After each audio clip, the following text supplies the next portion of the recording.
ಚಿಂದಿ ಉಡಾಯಿಸೋ ಖಾರ ಬಣ್ಣ ರುಚಿಯನ್ನು ನೀಡುತ್ತದೆ. ಮೆಣಸಿನ ಪುಡಿ ಚಿಂದಿ ಉಡಾಯಿಸೋ ಖಾರ ಬಣ್ಣ ರುಚಿ. ದಕ್ಷಿಣ ಅಯೋಧ್ಯ ದೇಗುಲ ನಿರ್ಮಾಣಕ್ಕೆ ಆರಂಭದಲ್ಲೇ ವಿಘ್ನ ಎದುರಾಗ್ತಾ ಇದೆ. ಅಯೋಧ್ಯೆಯ ಮೂಲ ಶಿಲೆ ಸಿಕ್ಕ ಸ್ಥಳದಲ್ಲಿ ಗಲಾಟೆ ಆಗ್ತಾ ಇದೆ. ಮೈಸೂರು ತಾಲೂಕಿನ ಗುಜ್ಜೇಗೌಡನಪುರದಲ್ಲಿ ಆಗ್ತಾ ಇರುವಂತಹ ಗಲಾಟೆ ಇದೆ. ಇಲ್ಲಿ ಅಯೋಧ್ಯೆಯಲ್ಲಿ ರಾಮಲಲ್ಲನ ಒಂದು ಮೂರ್ತಿ ಕೆತ್ತನೆ ಆಯ್ತಲ್ಲ, ಸೊ ಅಲ್ಲಿಗೆ ಮೂಲ ಶಿಲೆ ಸಿಕ್ಕಂಥ ಸ್ಥಳ ಇದು. ದಸಂಸ ವತಿಯಿಂದ ಆಕ್ರೋಶ ವ್ಯಕ್ತವಾಗ್ತಾ ಇದೆ. ಪೂಜಾ ಕೈಂಕರ್ಯಕ್ಕೆ ಅಡ್ಡಿಪಡಿಸಿದ್ದಾರೆ ದಲಿತ ಸಂಘರ್ಷ ಸಮಿತಿಯವರು. ಯಾವುದೇ ಕಾರಣಕ್ಕೂ ಇಲ್ಲಿ ದೇವಸ್ಥಾನ ನಿರ್ಮಾಣ ಮಾಡೋದಕ್ಕೆ ನಾವು ಬಿಡಲ್ಲ ಅಂತ ಪಟ್ಟು ಹಿಡಿದಿದ್ದಾರೆ. ಏಕಾಏಕಿ ಫ್ಲೆಕ್ಸ್ಗಳನ್ನು ಹರಿದು ಹಾಕಿ ಮುಖಂಡರು ಆಕ್ರೋಶ ವ್ಯಕ್ತಪಡಿಸ್ತಾ ಇದ್ದಾರೆ. ನೋಡಿ, ಇಲ್ಲಿ ದಲಿತ ಸಂಘರ್ಷ ಸಮಿತಿಯ ಕಾರ್ಯಕರ್ತರೆಲ್ಲರೂ ಕೂಡ ಅಲ್ಲಿಗೆ ಬಂದಿದ್ದಾರೆ. ಬಂದು ಇಲ್ಲಿ ನಾವು ದೇಗುಲ ನಿರ್ಮಾಣಕ್ಕೆ ಅವಕಾಶ ಕೊಡಲ್ಲ ಅಂಥೇಳಿ.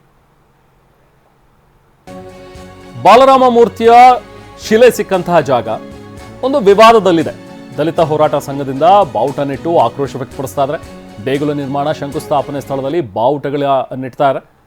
ಸ್ಥಳದಿಂದ ನಾವು ಪ್ರತಿನಿಧಿ ರಾಮ್ ಒಂದು ಪ್ರತ್ಯಕ್ಷ ವರದಿ ನೀಡಿದ್ದಾರೆ. ಬನ್ನಿ ನೋಡೋಣ.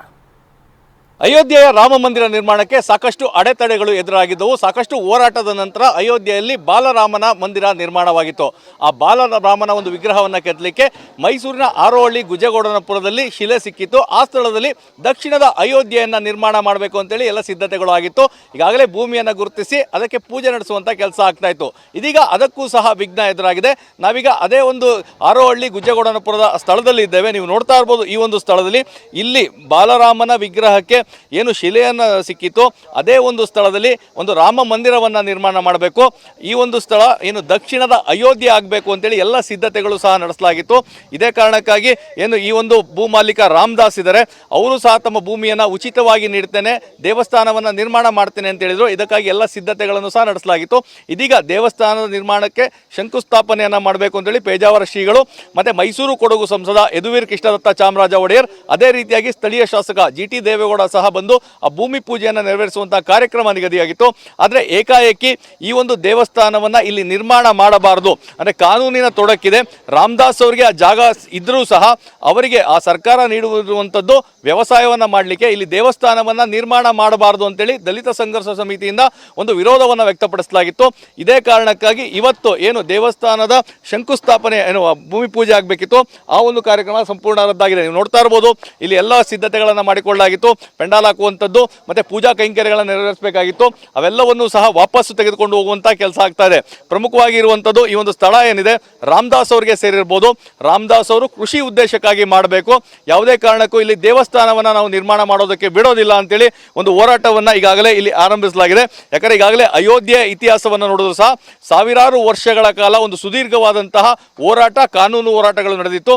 ಕೊನೆಯದಾಗಿ ಆ ಒಂದು ಬಾಲರಾಮನ ದೇವಸ್ಥಾನವನ್ನು ನಿರ್ಮಾಣ ಮಾಡುವಂತಹ ಕೆಲಸ ಆಗಿತ್ತು. ಇದೀಗ ಈ ಒಂದು ಸ್ಥಳದಲ್ಲಿಯೂ ಸಹ ಅಂಥದೇ ಒಂದು ಹೋರಾಟ ಈಗ ಆರಂಭವಾಗಿದೆ. ಸೊ ಸಾಕಷ್ಟು ಅಂದರೆ ಈ ಒಂದು ಸ್ಥಳದಲ್ಲಿ ಏನು ದೇವಸ್ಥಾನ ನಿರ್ಮಾಣ ಆಗಬೇಕಿತ್ತು, ಸೊ ಇವತ್ತು ಪೂಜೆ ಆಗಿ ತದನಂತರ ಎಲ್ಲ ಕೆಲಸ ಕಾರ್ಯಗಳು ಆಗ್ತಾ ಇತ್ತು. ಹೀಗಾಗಿ ಈ ಸ್ಥಳದಲ್ಲಿ ಮಾಡಲಿಕ್ಕೆ ಬಿಡೋದಿಲ್ಲ ಅಂತೇಳಿ ಒಂದು ಹೋರಾಟವನ್ನು ನಡೆಸಲಾಗ್ತಾ ಇದೆ. ಮತ್ತು ಇದರ ಪಕ್ಕದಲ್ಲೇ ಏನು ನೋಡ್ತಾ ಇರ್ಬೋದು, ರಾಮದಾಸ್ ಅವರ ಸಹೋದರರಿಗೆ ಸೇರಿದಂತಹ ಜಾಗ ಇದೆ.